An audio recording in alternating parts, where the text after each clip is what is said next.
Number के जिस digit के ऊपर बार होती है वही डिजिट बार बार रिपीट होता है। मैंने लिखा 1.7 बार, तो यहाँ पे 7 के ऊपर बार है, इसका मतलब होगा 1.777 यानी कि 7 रिपीट होते जाएगा। अंत मतलब उसका कोई अंत ही नहीं होगा, ये चलते ही जाएगा, रिपीट होते ही जाएगा। मैंने लिखा 2.68 और 68 के ऊपर मैंने बार लगाया, तो इसका मतलब होगा 68 बार बार रिपीट होते जाएगा, बार बार रिपीट हो जाएगा पेयर में 68 68 68। ऐसे ही सारे क्वेश्चन और सारे नंबर्स होंगे, जिस डिजिट नंबर के जिस डिजिट के ऊपर बार होता है सिर्फ वही डिजिट रिपीट होता है, ये होता है बार का साइन। क्वेश्चन नंबर 3 में कुछ ऐसे ही नंबर हैं और हमें इन नंबर्स को डेसिमल नंबर वाले नंबर को, जो कि जिनका अंत नहीं है, ये है नॉन टर्मिनेटिंग नंबर, इनको हमें P/Q के फॉर्म पे लिखना है। देखो, नॉन टर्मिनेटिंग नंबर दो टाइप के होते हैं। एक वो नंबर होता है जो रिकरिंग होता है और एक वो नंबर होता है जो नॉन रिकरिंग होता है। तो जो नॉन टर्मिनेटिंग एंड रिपीटिंग यानी कि रिकरिंग नंबर होते हैं, उन्हें हम बोलते हैं रैशनल नंबर। और जो number non terminating, non recurring या नॉन टर्मिनेटिंग, नॉन रिपीटिंग होते हैं, उन्हें हम बोलते हैं इर्रेशनल नंबर। तो यहाँ पे बार का मतलब है नॉन टर्मिनेटिंग नंबर तो है ही, बट ये रिपीटिंग भी है। इसका मतलब ये रैशनल नंबर है और रैशनल नंबर को हम P/Q की फॉर्म पे लिख सकते हैं। तरीका क्या होगा, सॉल्यूशन में देखते जाओ। फर्स्ट है 0.6 के ऊपर बार। जितने डिजिट के ऊपर बार होगी हमें उतने ही नंबर ऑफ जीरो से मल्टीप्लाई करना है। मैं आपको बताते जाऊंगा कैसे। देखो, हम सबसे पहले मान लेते हैं let x is equal to 0.6 के ऊपर बार। 6 के ऊपर बार का मतलब 6 6 6 डैश डैश डैश। ठीक, इसको मान लिया मैंने इक्वेशन 1। मैं क्या करूँगा, इक्वेशन 1 से दोनों तरफ मल्टीप्लाइंग बाय 10, दोनों तरफ 10 से मल्टीप्लाई कर दूंगा। 10 से ही क्यों, 100 से क्यों नहीं, 1 से क्यों नहीं? चलो 1 से तो कोई मतलब ही नहीं होता, 100, 1000, 10,000 से क्यों नहीं? क्योंकि यहाँ पे 6 के ऊपर बार है ना, यानी कि सिर्फ एक डिजिट के ऊपर बार है, तो 1 0 आएगा यहाँ पे, सिर्फ 1 0 आएगा यहाँ पे, क्योंकि एक डिजिट के ऊपर बार है। तो हम यहाँ पे करेंगे 10x हो जाएगा इज इक्वल टू 10 इंटू 0.666। इसे हम सही से लिखेंगे तो ये 1 0 है, मल्टीप्लाई में तो एक डेसिमल प्लेसेस राइट मूव कर जाएगा डेसिमल, तो ये हो जाएगा 6.666 डैश डैश डैश। इसको हम अगर प्रिसाइसली लिखें अपने आंसर के अकॉर्डिंग, मेथड के अकॉर्डिंग, तो ये आएगा 6 प्लस 0.666। अब आप खुद देखो, क्या 6 में 0.666 ऐड करने से ये नहीं आता, वही आता है, बात तो वही है। इसको मैंने मान ली इक्वेशन सेकंड। मैं इक्वेशन फर्स्ट को इक्वेशन सेकंड से सब्ट्रैक्ट कर दूंगा। सब्ट्रैक्ट 1 फ्रॉम 2, 1 को 2 से सब्ट्रैक्ट कर दूंगा, तो कर दो। 10 में से 10x में से -x गया, बाकी 6 प्लस ये वाला लिख रहा हूँ अभी मैं 0.66 डैश डैश माइनस दिस -0.66। ये प्लस का है, ये माइनस का, ये दोनों कट जाएंगे। हमारे पास 10 में से 1 गया 9x, बाकी 6 बचा। यहाँ से x की वैल्यू आई 6/9, ये मल्टीप्लाई में था, यहाँ डिवाइड में जाएगा और ये कट जाएगा। 3 2 जा 3 3 जा, तो 3 2 जा एंड 3 3 जा। x की वैल्यू आएगा 2/3। 2/3 क्या है, P/Q की फॉर्म है, और P/Q क्या है, एक रैशनल नंबर होता है।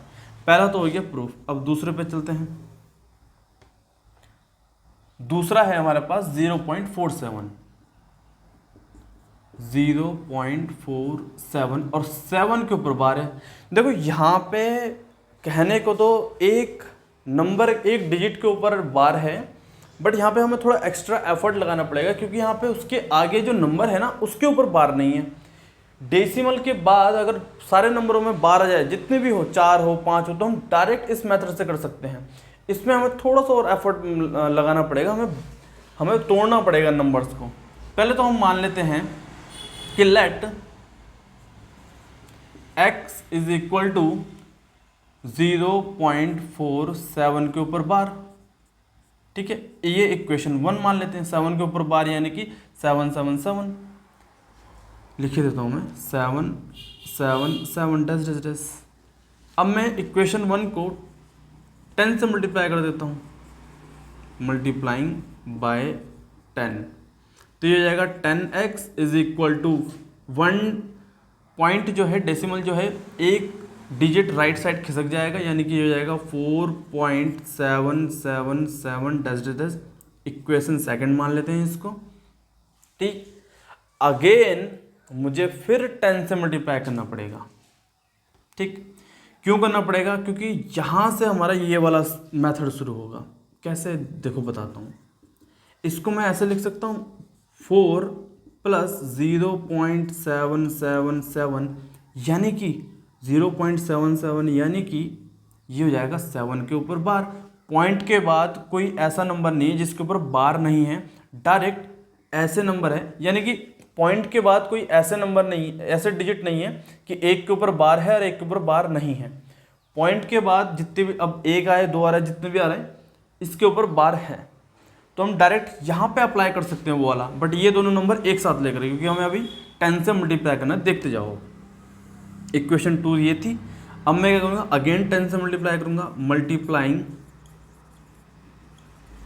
बाय 10, तो ये 10 इंटू 10 100x हो जाएगा, और ये 10 से अगेन मल्टीप्लाई होगा तो एक डेसिमल प्लेस यानी कि एक डिजिट और खिसक जाएगा ये इधर, तो ये जाएगा 47.777। ये मान ली हमने थर्ड इक्वेशन, ठीक, थर्ड इक्वेशन बन गई।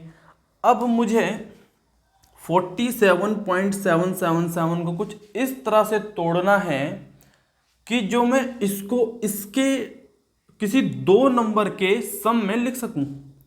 इस नंबर को मुझे दो नंबर में तोड़ना है और वो दो नंबरों का सम यही आना चाहिए। आगे समझ में? इसका मतलब इसमें से इसको सब्ट्रैक्ट कर दो। क्या कहना चाह रहा हूं मैं, 47.777 है, इतना ही लेके चलो इसको। ये है 4 पॉइंट डेसिमल के नीचे डेसिमल 777, इसको इसके सब्ट्रैक्ट कर दो पहले। ये पॉइंट के बाद तो सब जीरो, सब कट गए, 7 में से 4 गया 3, तो यानी कि 43 हमारा आंसर आया। अगर मैं 43 में 4.777 जोड़ दूं तो यही आएगा। इसको हमें तोड़ना है दो नंबर के टर्म्स में और सम यही आना चाहिए, तो यही है 43 आएगा आंसर। तो मैंने इसको लिख दिया 100x is equal to 43 plus कितना था 4.777, यही था ना जो हमने अभी लिखा था, ठीक। तो ये हो गए हमारे पास इक्वेशन थर्ड, इसको मान लेते हैं, ठीक है। अब इक्वेशन थर्ड में से इक्वेशन 2 को सब्ट्रैक्ट कर दो, इक्वेशन थर्ड में से थर्ड सेकंड को सब्ट्रैक्ट कर दो। यहाँ पे लिखेंगे सब्ट्रैक्ट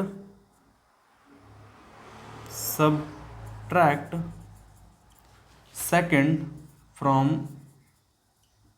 थर्ड।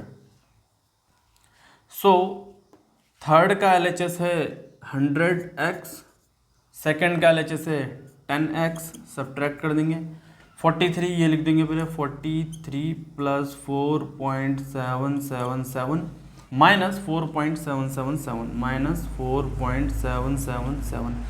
आप इसको x मान के भी ले सकते हो, यहाँ पे इसको अलग करके 4 प्लस एक्स मान लेना, यहाँ पे 4 प्लस एक्स हो जाएगा, ईजी हो जाएगा। ऐसे करना चाहते हो ऐसे भी कर दो, प्लस ये है माइनस ये है, दोनों कट हो जाएंगे। 100 में से 10 गया 90, 43 बच गया यहाँ पे। x is equal to 43 upon 90, 43 एक प्राइम नंबर है, कटेगा नहीं, तो 43 अपॉन 90 ये आ गया हमारे पास सेकंड क्वेश्चन का आंसर, ठीक। चलते हैं थर्ड क्वेश्चन की तरफ। थर्ड क्वेश्चन इजी है।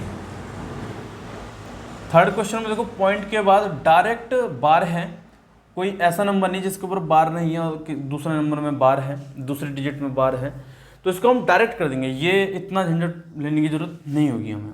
Question number option number third है 0.001, इसके ऊपर बार है।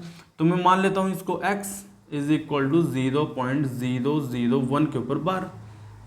ठीक, मैं दोनों तरफ 10 से मल्टीप्लाई कर दूंगा, नहीं। 100 से मल्टीप्लाई करूंगा, नहीं। 1 2 3 30 यानी कि 1000 से मल्टीप्लाई करूंगा, multiplying by 1000 on both sides. तो ये हो जाएगा 1000x, इसको इक्वेशन 1 मान लेते हैं 1000x। अब देखो 1000 से ये मल्टीप्लाई हो रहा है ना, तो लिख देता हूँ मैं 1000 मल्टीप्लाई 0.001 ये बार है तो ये चलते जाएगा ऐसे।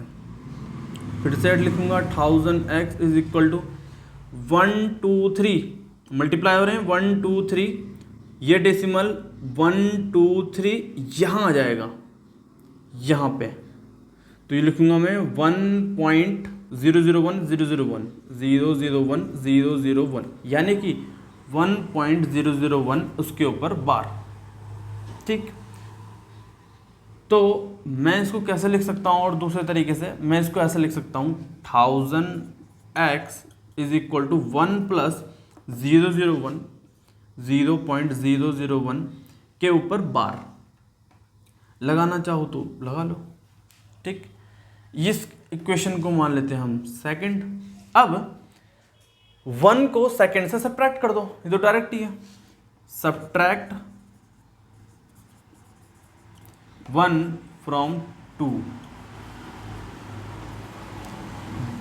है हमारे पास 1000x minus x, 1 plus 0.001 dash dash minus 0.001 dash dash. ये प्लस का है, ये माइनस का है, ये कट जाएगा, बच जाएगा ओनली 1। 1000 में से एक गया 999, x is equal to 1, x की वैल्यू आ गई 1/9099। ठीक, और ये भी हमारा P/Q के फॉर्म पे है, रैशनल नंबर है। इन तीनों को हमने P/Q के फॉर्म पे एक्सप्रेस कर दिया है। क्वेश्चन खत्म, चलते हैं नेक्स्ट क्वेश्चन की तरफ।